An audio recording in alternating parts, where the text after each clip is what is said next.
Kadiri tunavyoelekea mwisho wa wakati, Yesu anatangaza kwa watoto wake ya kwamba ulimwenguni wanayo dhiki, lakini jipeni moyo. Maneno haya aliyaongea Yesu katika Yohana sura ya 16 na ule mstari wa 33, ya kwamba haya nimewaambieni ili mpate kuwa na amani ndani yangu. Ulimwenguni mnayo dhiki, lakini jipeni moyo.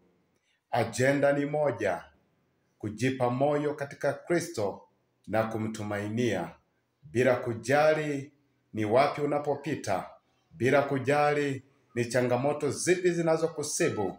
Maadamu amani ya Yesu iko ndani mwetu, tutadumu kusonga mbele daima, tukitembea kwa matumaini ya kwamba japo katika ulimwengu kuna dhiki, kwa Yesu kuna amani tele na utulivu.